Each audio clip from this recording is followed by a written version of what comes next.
आपण काय करतोय, आपल्याकडे कॅश इन हँड नावाचा ग्रुप यूज करतो. कॅश इन हँड कशासाठी? आपल्याकडेच कॅश आहे, समजा मी काय केलं, माझ्याकडे 2 लाख रुपये कॅश आहे, बरोबर आहे. आणि 2 लाखामधले काय केले, मी काही पैसे काय केले, माझ्या मुलीमाकडे दिले, समजा 50,000 रुपये त्याच्याकडे ठेवले, बरोबर. मी जर दुकानात नसेल तर तो काय करेल, त्या 50,000 मधले पैसे देईल किंवा पैसे घेईल, बरोबर ना. आणि आल्यानंतर त्याच्यामध्येच तो हिशोब मला सांगेल की पैसे किती आले आणि 50,000 मी माझ्याकडे ठेवले होते त्याच्यामधून मी किती आले, कशासाठी खर्च केले, बरोबर. ऍक्च्युअली त्याने खर्च केलं काय आणि मी खर्च केलं काय एकच होतं, बरोबर ना. त्याला आपण काय म्हणतो, कॅश इन हँड. किंवा आपण जे काही पैसे त्याच्याकडे ठेवतो त्याला आपण काय म्हणतो, पीटी कॅश असं म्हणतो. PT cash. इथं लक्षात, आपण पीटी कॅश कशासाठी वापरणार आहे?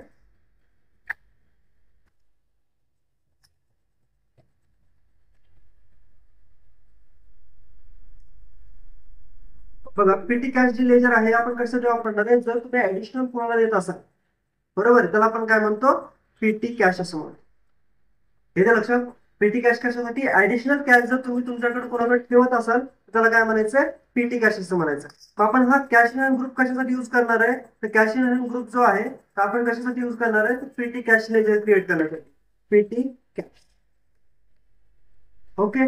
मग पेटी कॅशला आपण ग्रुप काय देणार, तर त्याला म्हणायचं कॅश इन हँड नावाचा ग्रुप, बरोबर आहे. येतं लक्षात. पेटी कॅश आपण कशासाठी वापरतोय, तर फक्त आणि फक्त कॅशचे इक्विव्हॅलेंट तुम्हाला काही क्रिएट करायचं असेल तर अशा वेळी आपण काय करतोय, पीटी कॅश नावाचा ग्रुप इथं युज करतोय, बरोबर आहे, कॅश इन हँड. ओके. चल बघा, पुढचा ग्रुप आपल्याकडे दिलेला आहे करंट असेट्स. बघा, आता बिझनेस मध्ये ज्यावेळेस आपण पाहतो तर बिझनेस मध्ये 2 प्रकारचे असेट असतात, बरोबर आहे. बिझनेस मध्ये 2 प्रकारचे असेट असतात, त्याच्यामध्ये आपण पहिली पाहूया. इथं बघू आपण, करंट असेट. करंट असेट, बरोबर. आणि दुसरे आहे आपल्याकडं फिक्स्ड असेट. हे तर लक्षात. अशा 2 पद्धतीच्या असेट काय केला जातो, बिझनेस मध्ये ऑपरेट केला जातो. आता नेमकं करंट असेट कशाला म्हणायचं आणि फिक्स्ड असेट कशाला म्हणायचं, बरोबर. आता करंट असेट कशाला म्हणतो, समजा बिझनेस मध्ये जर एखादी असेट तुम्ही परचेस केली आहे, बरोबर, आणि ते 1 वर्षाच्या आतमध्ये आपण काय करणार आहे, लिक्विडेट करणार आहे. लिक्विडेट म्हणजे काय, त्याला सोल्ड करणार आहे आणि सोल्ड करून त्याच्यामधून पैसे कमवणार आहे. हे तर लक्षात. बिझनेस मध्ये अशी असेट वस्तू किंवा असेट तुम्ही परचेस केली आहे आणि ते तुम्ही काय करणार आहे, सोल्ड करणार आहे. कधी? 1 वर्षाच्या आतमध्ये, बरोबर. त्याला काय म्हणायचंय, करंट असेट असं म्हणायचं. आणि असे असेट की जे तुम्ही परचेस करताय, बरोबर ना, आणि ते तुम्ही बिझनेस मध्ये फिक्स म्हणून वापरताय, म्हणजे 1 वर्षापेक्षा जास्त कालावधीसाठी तुम्ही बिझनेसला सेल्फ असेट म्हणून युज करताय, त्याला म्हणायचंय फिक्स असेट. हे तर लक्षात. तर बघा, करंट असेट कशाला म्हणायचं, उदाहरणार्थ आपल्या बिझनेस मध्ये असलेल्या गुड्स, वस्तू, बरोबर आहे. वस्तू आपण काय करतोय, खरेदी करतोय आणि त्याच वस्तूची आपण काय करतोय, विक्री करतोय. मग ह्या वस्तू खरेदी आणि विक्रीला आपण काय म्हणतो, करंट असेट असं म्हणतोय. आणि काय काय आपल्याकडे करंट असेट आहेत बिझनेस मध्ये, आणखी करंट असेट कोणते असतात, तर बघा, दुसरी करंट असेट आपल्याकडे आहे, कोणते असते सांगू शकता का? सनरी डेटार्स. सनरी डेटार्स. याच्या लक्षात. सनरी डेटार्स म्हणजे कोण, ज्याच्याकडून पैसे आपल्याला येणार आहेत आणि ते पैसे 1 वर्षामध्ये कधी पण येऊ शकतात, बरोबर ना. त्याला आपण काय म्हणतो, करंट असेट असं म्हणतो. Any type of asset which is converted into cash within 1 year, त्याला आपण काय म्हणतो, करंट असेट असं म्हणतो. हे तर लक्षात. म्हणजे करंट असेट आपल्याकडे गुड्स आहेत, सनरी डेटर्स आहेत, आणि की वेगवेगळ्या प्रकारचे जे करंट असेट आहेत ते आपल्याकडे इथं आपण आपल्या बिझनेस मध्ये ते ठेवलेलं आहे, बरोबर आहे. त्याच्यानंतर दुसरी आपल्याकडे आहे फिक्स असेट. फिक्स असेट आपण कशाला म्हणतो, अशी असेट की जी तुमच्याकडे कायमस्वरूपी तुमच्या बिझनेस मध्ये राहणार आहे, त्याला आपण काय म्हणतो इथं, फिक्स असेट असं म्हणतो, बरोबर आहे. फॉर एक्झाम्पल कोणती, बघा, बिल्डिंग. जर आपण बिल्डिंग परचेस केली बिझनेससाठी, बरोबर आहे, तर बिझनेससाठी बिल्डिंग परचेस करत असतो त्याला आपण काय म्हणतोय, फिक्स्ड असेट असं म्हणतोय, बरोबर आहे. बिल्डिंग ज्यावेळेस आपण परचेस करतो ही लॉंग लास्टिंग साठी बिझनेस मध्ये राहणार आहे, तर आपण काय म्हणतोय, फिक्स्ड असेट असं म्हणतोय. दुसरी आणखी कुठली आहे, तर बघा, फर्निचर. आपण काय करतोय, फर्निचर पण क्रिएट करतोय, फर्निचर परचेस करतो आपण, बरोबर आहे. मग फर्निचर ज्यावेळेस आपण परचेस करतो हे फर्निचर आपल्याकडे 1 वर्षापेक्षा जास्त कालावधीसाठी आपल्या बिझनेस मध्ये राहणार आहे, त्याला आपण काय म्हणतो, फिक्स्ड असेट असं म्हणतो. कॉम्प्युटर. कॉम्प्युटर आपण काय करतो, कॉम्प्युटर परचेस करतो, बरोबर आहे. कॉम्प्युटर, जर कॉम्प्युटर खरेदी आणि विक्रीचा बिझनेस असेल तर त्या बिझनेस साठी ती करंट असेट आहे, बरोबर. आपल्याकडे कॉम्प्युटर सेल्स आणि सर्व्हिसेसचे दुकान आहे, बरोबर ना. त्याच्यापैकी आता त्यांच्यासाठी कॉम्प्युटर काय असणार आहे, करंट असेट आहे. कारण ते काय करणार आहेत, एका वर्षाच्या आतमध्ये ते कॉम्प्युटर विकून त्याच्यामध्ये पैसे कमवणार आहेत, त्याला आपण काय म्हणतो, करंट असेट असं म्हणतो.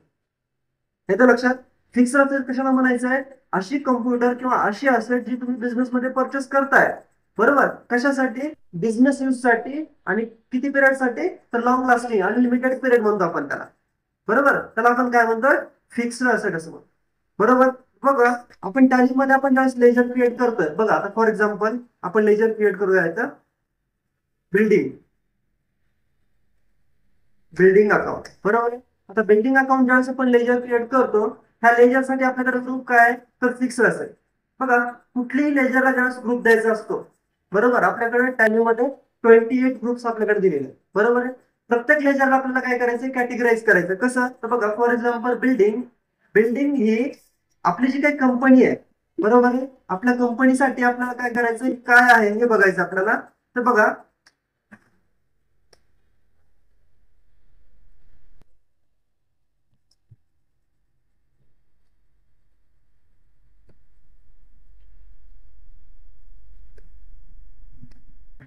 बघा आपली जी बिल्डिंग आहे, बिल्डिंग अकाउंट,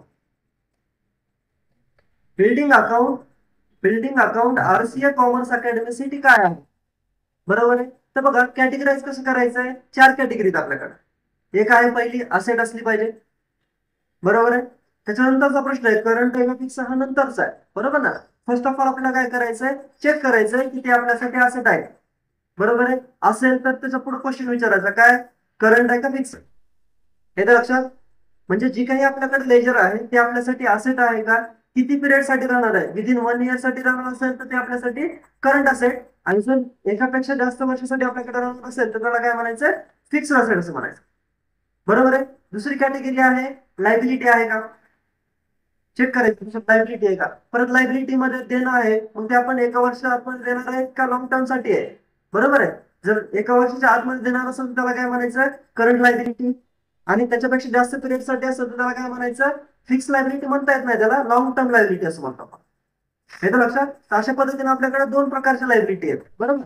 तिसरी कॅटेगरी आपल्याकडे खर्च आहे का चेक करायचं, बरोबर आहे. आपण जी काही लेजर क्रिएट करतो ती लेजर आपल्यासाठी खर्च आहे का. परत खर्चामध्ये 2 प्रकार, एक तर डायरेक्ट एक्सपेन्सेस किंवा इनडायरेक्ट एक्सपेन्सेस.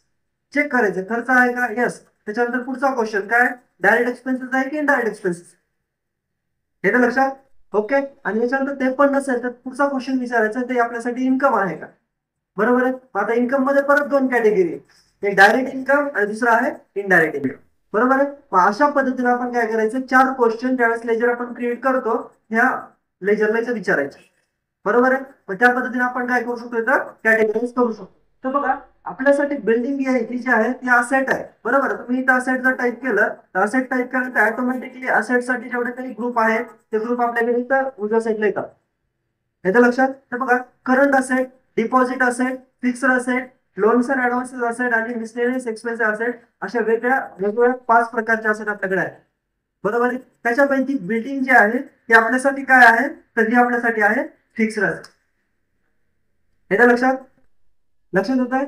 बिल्डिंग साठी आपण काय करतोय, कॅटेगरी फिक्स असेट हे घेतोय, बरोबर आहे. आणि बाकीची जी इन्फॉर्मेशन आहे ती आपल्याला काय करायची, तर सेव्ह करून घ्यायची ऍज इट इज. ओके. दुसरी लेटर आहे आपल्याकडे कॉम्प्युटर अकाउंट, कॉम्प्युटर अकाउंट. याचं लक्षात. मग आता कॉम्प्युटर अकाउंट जी ही लेजर आहे ही लेजर आपण काय करतोय, क्रिएट करतोय, बरोबर आहे. कॉम्प्युटर आपल्यासाठी काय आहे, एक पहिली खर्च आहे का, नाही, सोडू द्या, स्किप करा. पुढे चालायचंय, इन्कम आहे का, नाही. त्याच्यानंतर आपल्याकडे लायबिलिटी आहे का, नाही. त्याच्यानंतर असेट आहे का, ज्या ठिकाणी असेट आहे त्याला आपण काय करतो, यस करतो आणि इथं काय करायचं, असेट आहे, बरोबर आहे. असेट म्हटलं की परत पुढची कॅटेगरी त्याला विचारायची, काय, करंट असेट आहे का, फिक्स असेट आहे का, बरोबर आहे. तर कॉम्प्युटर आपल्यासाठी आपण कायमस्वरूपी युज करणार आहे, बरोबर ना, आपल्या बिझनेस साठी युज करणार आहे, म्हणून ते आपल्यासाठी काय आहे, फिक्स्ड असेट. ओके. त्याला काय करायचं, मला सेव्ह करायचं. हे तर लक्षात. ओके. त्याच्यानंतर पुढे आपण बघितलं की आता समजा सनरी डेटार्स नावाचं आपल्याला लेजर क्रिएट करायचं, सनरी डेटार्स, बरोबर आहे. आता सनरी डेटार्स जो आहे हा आपल्यासाठी कोण आहे, तर बघा पहिली गोष्ट विचारायची काय, खर्च आहे का, नाही, बरोबर आहे. इन्कम आहे का, आहे, बरोबर आहे. इन्कम म्हणजे तो आपल्याला पैसे देणार आहे, बरोबर ना. आता इन्कम कुठल्या प्रकारचा आहे, तर तो डायरेक्ट इनडायरेक्ट. आता त्याच्यामध्ये दोन गोष्टी आहेत, बरोबर आहे. आता ह्याच्यामध्ये आपण काय म्हणतो, डायरेक्ट इनडायरेक्ट कशी करणार, जर आपण त्याला प्रॉडक्ट विकला असेल तर तो आपल्यासाठी डायरेक्ट इन्कम आहे, बरोबर आहे. बघा, ज्यावेळेस आपण सनरी डेटाचं लेजर क्रिएट करतो, सेपरेट लेजर आपल्याकडे इथं ग्रुप त्यांनी दिलेला आहे, तो आपण ग्रुप नंतर बघणार आहे, बरोबर आहे. काही गोष्टी आहेत जे की आपण करंट असेट म्हणून युज करतो, जसं की आपल्याकडे गुड्स, बरोबर आहे. आता गुड्स आपल्यासाठी काय आहे, तर तो आहे आपल्याकडे करंट असेट. इथं लक्षात, त्याला एंटर करायचं आहे आणि इथं सेव्ह करून घ्यायचं. ओके, तर अशा पद्धतीने आपण फिक्स असेट आणि करंट असेट हे दोन ग्रुप पाहिजे. इथं कुणाला अडचण आहे? ओके, बघा त्याच्यानंतर पुढचा ग्रुप आपल्याला बघायचा आहे करंट लायबिलिटीज.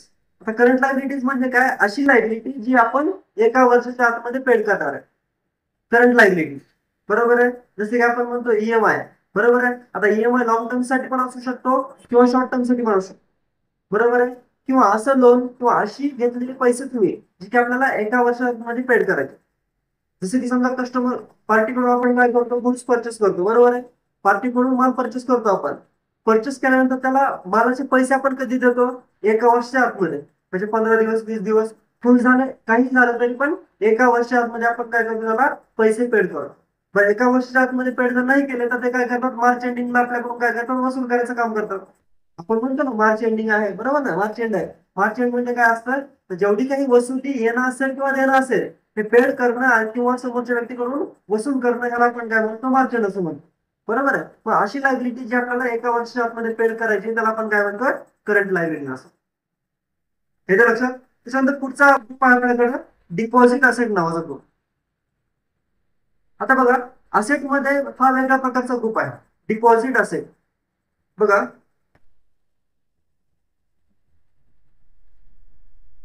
डिपॉझिट असेट, बघा, डिपॉझिट म्हणजे काय, असे एक्सपेन्सेस ते आपल्यासाठी असेट आहे आणि आपण काय करतोय, in the form of deposit देतोय. समोरच्या व्यक्तीला काय करतोय, डिपॉझिट म्हणून देतोय, पण ते आपल्याला फ्युचर मध्ये वापस येणार आहे, बरोबर आहे. म्हणजे आपण जे काय आज पैसे देतोय समोरच्या व्यक्तीला, जसं की समजा आपण एखादा घर आपल्याला किरायाने घ्यायचं, बरोबर आहे, किंवा एखादा गाळा आपल्याला काय करायचं, किरायाने करायचं, बरोबर आहे. त्यावेळेस आपण काय करतो, समोरच्या व्यक्तीला रेंट डिपॉझिट म्हणून देतो, बरोबर आहे. रेंट डिपॉझिट आपण काय करतो, ज्यावेळेस आपल्याला ते गाळा सोडायचं आहे, ते घर सोडायचं आहे, बरोबर आहे, त्यावेळेस आपण काय करतो, त्याच्याकडून परत घेतो. हे तर लक्षात. आपण काय करतो, घेत असताना ऍक्वायर करताना तर देतोय आणि ज्यावेळेस आपण सोडतो त्यावेळेस आपण काय करतो, ते डिपॉझिट आपल्याला परत घेतो, बरोबर ना. मग ह्याला काय म्हणायचं, डिपॉझिट असेल. मग आता डिपॉझिट असेल कधी कधी घेतो आपण, देतो आपण. बघा, तर बघा, टेलिफोन कनेक्शन घेताना, टेलिफोन कनेक्शन घेताना, बरोबर आहे, आपण काय करतो, टेलिफोन कनेक्शन देत असताना समोरच्या त्या कंपनीला, टेलिफोन कंपनीला, बघा, आपण जिओचं कनेक्शन, जिओचं सिम कार्ड घेत असताना आपण मेंबरशिप फीस 100 रुपये दिलेली, माहिती आहे. 100 रुपये फीस काय आपल्यासाठी डिपॉझिट असेल आहे. येतं लक्षात. ओके, त्याच्यानंतर पुढे आपण काय करतो, लाईट बिल, लाईट मीटर, आपण मीटर म्हणू, इलेक्ट्रिसिटी, बरोबर आहे. ज्यावेळेस आपण लाईट बिलचं कनेक्शन घेतो, लाईट बिलचं कनेक्शन घेत असताना आपण काय करतो, एमएससीबी ला काहीतरी पैसे तर डिपॉझिट म्हणून देत असतो, माहिती आहे. डिपॉझिट देतो एमएससीबी ला, माहिती आहे का, देतो आपण. कनेक्शन जर तुम्हाला घ्यायचं असेल, हा ठीक आहे, याच्या अगोदर पूर्वी गव्हर्नमेंट फुकट वाटले असतील ती गोष्ट वेगळी आहे. पण आज जर तुम्हाला एमएससीबी मधून कनेक्शन घ्यायचं असेल तर तुम्हाला तिथं कमीत कमी 1,500 ते 2,000 रुपये डिपॉझिट द्यावं लागतं, कमीत कमी. रेसिडेन्शियल साठी, कमर्शियल साठी वेगळं आहे. हे लक्षात. मग आपण ज्यावेळेस डिपॉझिट देतो त्यावेळेस आपण त्याला काय म्हणणार आहे, डिपॉझिट असं कसं म्हणणार, बरोबर आहे.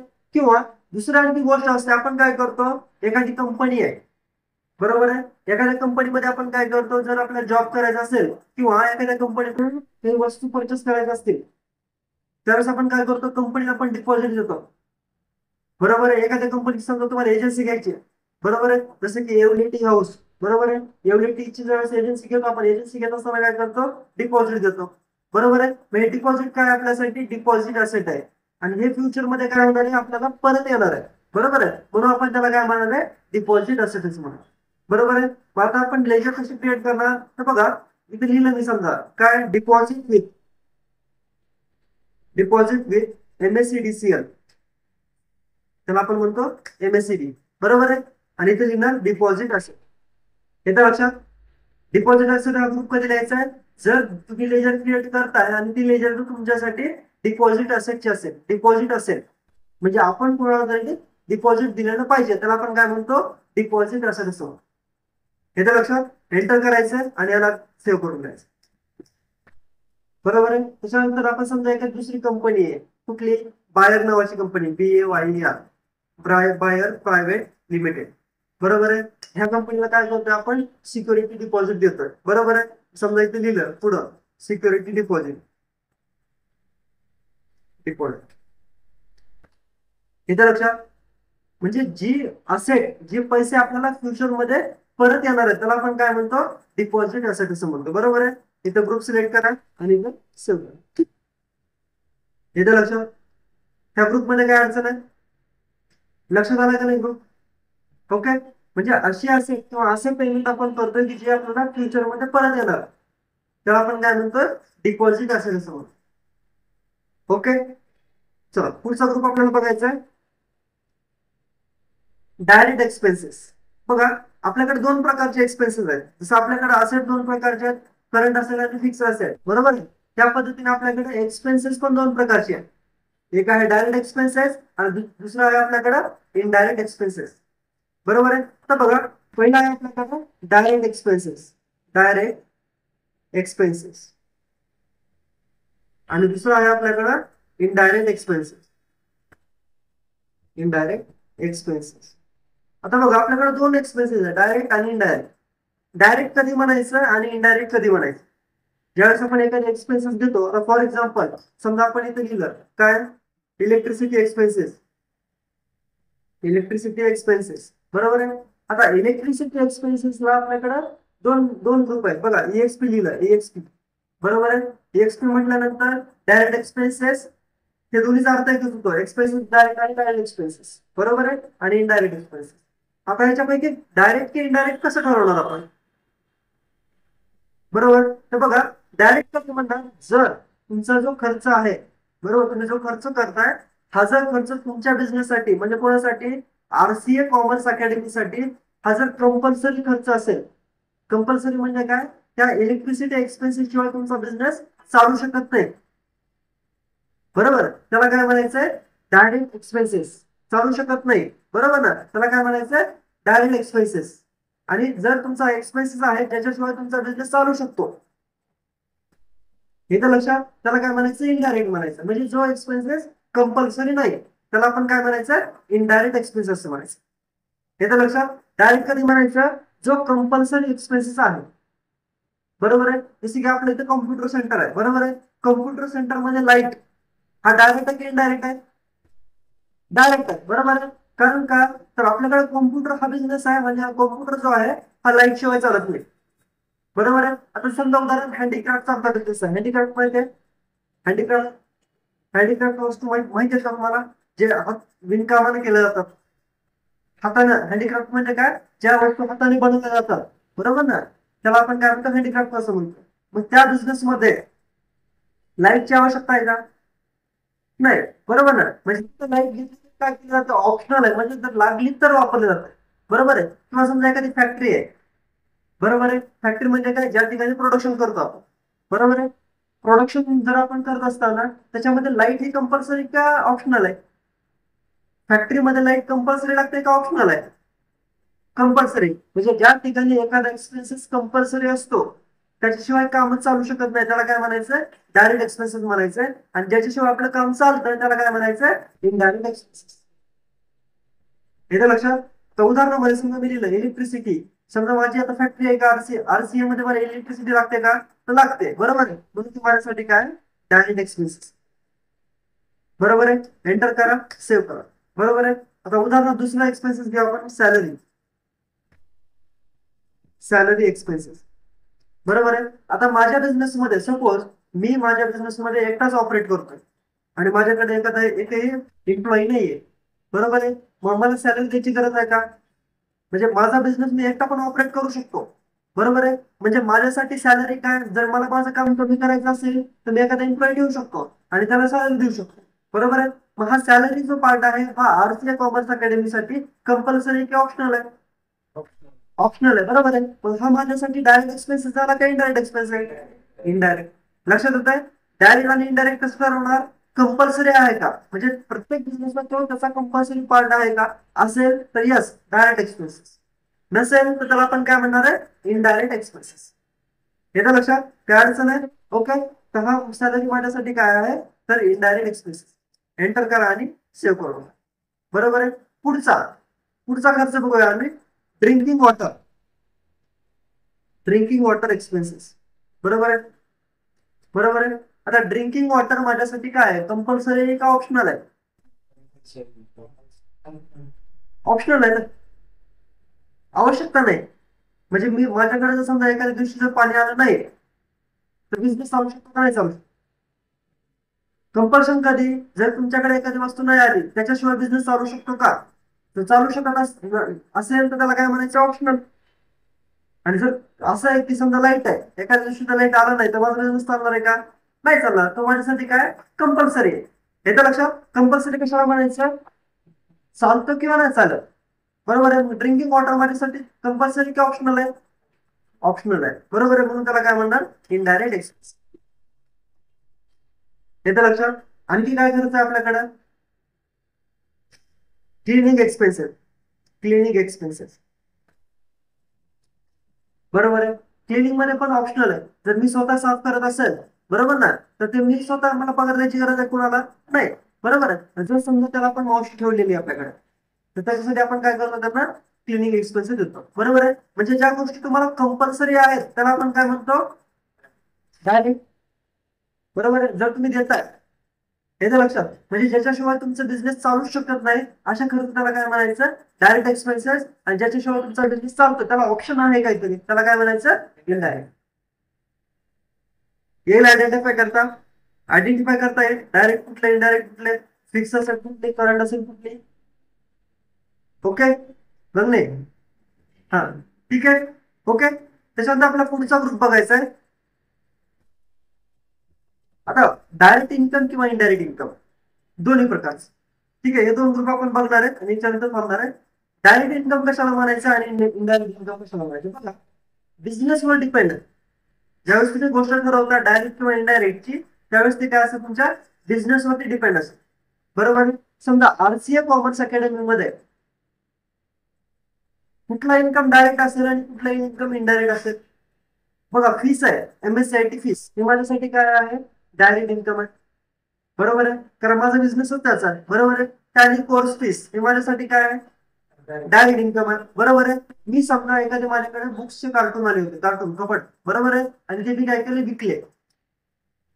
विकून मी काय केलं? त्याच्यातून एक वर्षभरामध्ये 8 ते 10 हजार रुपये कमवले. आता हा जो इन्कम आहे हा माझ्यासाठी डायरेक्ट इन्कम आहे का इनडायरेक्ट इन्कम आहे? इनडायरेक्ट आहे. कारण जर ते मी जाळले असते तर ते माझ्यासाठी काय काही पैसे आले नसते. बरोबर ना? म्हणजे असं इन्कम जे की तुमचा बिझनेस सोडून, बरोबर आहे, म्हणजे तुमच्या बिझनेसचं मेन इन्कम सोडून दुसरं काही इन्कम असेल, ऑप्शनल इन्कम, त्याला आपण काय म्हणतो? इनडायरेक्ट असं म्हणतो. येतं लक्षात? आणि डायरेक्ट म्हणजे काय? ऍक्च्युली तुमचा बिझनेस ज्याचा आहे, जो बिझनेस आहे आणि त्याच्यातून तुम्ही पैसे कमवताय, त्याला आपण काय म्हणायचं? Direct income. समजा माझा सेल्स आणि सर्व्हिसेसचा बिझनेस असेल, सेल्स माझ्यासाठी काय आहे? Direct income. येतं लक्षात? फीस माझ्यासाठी काय आहे? डायरेक्ट इन्कम आहे. बरोबर आहे. आणि इनडायरेक्ट इन्कम कशाला म्हणायचं? समजा मी एखादी FD केली बँकेमध्ये, बिझनेसच्या नावानं काय केलं? आरसीए कॉमर्स अकॅडमीच्या नावानं काय केली? एखादी FD केली आणि त्या FD वरती मला इंटरेस्ट मिळाला. बरोबर आहे. मग तो इंटरेस्ट, बँक इंटरेस्ट माझ्यासाठी काय आहे? डायरेक्ट इन्कम आहे का इनडायरेक्ट इन्कम आहे? इनडायरेक्ट आहे. बरोबर आहे. कशामुळे? कारण मी जर FD केलीच नसती तर ते माझ्याकडे इन्कम आलं असतं का? येतं लक्षात? मग अशा दोन प्रकारचे ग्रुप जे आहेत आपल्याकडं, आपण काय करतो? डायरेक्ट आणि इनडायरेक्ट म्हणतो. लक्षात आले? आज जवळपास आपण 5 ते 6 ग्रुप बघितले. पहिला ग्रुप आपण बघितला कॅश इन हँड नावाचा ग्रुप. बरोबर आहे. कॅश इन हँड आपण ग्रुप कधी वापरतो? जर तुम्हाला कॅशची लेजर क्रिएट करायची असेल, कॅश किंवा कॅश इक्विव्हॅलेंट असं म्हणतो, जसे की PT कॅश. येतं लक्षात? तर अशा वेळी आपण काय करतो? इथं कॅश इन हँड नावाचा ग्रुप वापरतोय. त्याच्यानंतर दुसरा आहे आपल्याकडे करंट असेट आणि फिक्स असेट. आपण करंट असेट कशाला म्हटलो? अशी असेल जी आपण एका वर्षाच्या आतमध्ये काय करणार आहे? लिक्विडेट करणार आहे कॅश मध्ये, तर आपण काय म्हणतो? Current assets. फिक्स असेट आपण कशाला म्हणतो? अशी असेट की जी तुम्ही काय करताय? लॉंग लास्टिंग साठी युज करताय तुमच्या बिझनेस मध्ये. बरोबर, त्याला आपण काय म्हणतो, फिक्स असेट असं म्हणतो. त्याच्यानंतर आपण पुढे बघितलं करंट लायबिलिटी म्हणजे काय, अशी लायबिलिटी जी तुम्ही एका वर्षाच्या आतमध्ये पेड करा. बरोबर, त्याला आपण काय म्हणतो, करंट लायबिलिटी असं म्हणतो. डिपॉझिट असेट हा ग्रुप पाहिला आपण. डिपॉझिट असेट हा ग्रुप कधी युज करणार, जर तुम्ही एखाद्या व्यक्तीला पेमेंट करणार आणि ते पेमेंट तुमच्यासाठी काय, डिपॉझिट असेट आहे, डिपॉझिट फॉर्म मध्ये आहे. बरोबर आहे, जसं आपण सिक्युरिटी डिपॉझिट देतो, एखाद्या गाळा घ्यायचा असेल, एखाद्या कंपनीला सिक्युरिटी डिपॉझिट देतो. काही ठिकाणी एम्प्लॉई कडून ज्यावेळेस नोकरी द्यायची असते, आपण म्हणतो डोनेशन दिला, बरोबर आहे. म्हणजे एम्प्लॉई साठी ते डोनेशन काय, सिक्युरिटी डिपॉझिट आहे. म्हणजे भविष्यामध्ये काय केलं जातं, ते परत घेतलं जातं, रिफंडेबल आपण म्हणतो, बरोबर आहे. अशा वेळी पण ते आपल्यासाठी काय, डिपॉझिट असेल. हे तर लक्षात. आपल्यासाठी म्हणजे आरसीए कॉमर्स अकॅडमीसाठी ज्यावेळेस तुम्ही पेमेंट करताय, तिथे खर्च करताय, ते काय आहे हे आपण तिथे डिफाईन करायचं. आणि आपणच स्वतः आरसीए कॉमर्स अकॅडमी किंवा जे काही तुम्ही बिझनेस कराल, तो बिझनेस स्वतः आहे असं गृहीत करायचं. आणि गृहीत धरूनच काय करायचे, आपल्याला अकाउंटिंग करायचे. आणि असं केलं तर तुम्ही काय करू शकाल, आयडेंटिफाय करू शकाल की ते लेजर तुमच्यासाठी खर्च आहे, इन्कम आहे, एक्सपेन्सेस आहे का असेट आहे. बरोबर आहे. त्याच्यानंतर पुढे आपण बघितलं डायरेक्ट एक्सपेन्सेस आणि इनडायरेक्ट एक्सपेन्सेस. बरोबर आहे. डायरेक्ट कधी म्हटलं, जर कंपल्सरी असेल तर डायरेक्ट खर्च आहे, बरोबर ना. आपण एखादा पेमेंट करतोय, कशासाठी करतोय, खर्चासाठी करतोय. जर कंपल्सरी असेल तर डायरेक्ट, आणि कंपल्सरी नसेल तर इनडायरेक्ट. बरोबर आहे. सेम त्या पद्धतीने इन्कम मध्ये पण जर एखादा इन्कम तुमचा कंपल्सरी असेल तर त्याला आपण काय म्हणतो, डायरेक्ट इन्कम. बरोबर ना. म्हणजे ऍक्च्युली तुमच्या बिझनेस मधून जो इन्कम तुम्हाला येतो, ऍक्च्युअल बिझनेस. समजा माझा बिझनेस आहे ट्युशनचा, बरोबर आहे. आणि मी काय करतो, एखादा कॉम्प्युटर आणला आणि विकला आणि त्याच्यातून पैसे कमवले. मग ते कॉम्प्युटर सेल्स मधून पैसे कमवले माझ्यासाठी डायरेक्ट आहे का इनडायरेक्ट आहे, इनडायरेक्ट आहे. त्याला मी कमिशन म्हणतो. बरोबर ना. कारण माझा बिझनेस तो आहे का, नाही. कारण माझा नेचर ऑफ बिझनेस आहे एज्युकेशन मध्ये, सेल्स सर्व्हिसचा नाही. बरोबर आहे. जे ऑप्शनल आहे त्याला आपण काय म्हणतो, इनडायरेक्ट म्हणतो. आणि जे माझा बिझनेस रिलेटेड आहे त्याला आपण काय म्हणतो, डायरेक्ट असं म्हणतो. बरोबर आहे. येतं लक्षात. तर अशा पद्धतीने आपण जे काही आजचे ग्रुप आहेत, बरोबर आहे, तर ते ग्रुप आपण इथं पाहिलेले. त्या ग्रुपमध्ये कुणाला काही अडचण आहे का, ग्रुपमध्ये कुणाला काही अडचण आहे का, ग्रुपमध्ये कुणाला काही अडचण असेल तर विचारा.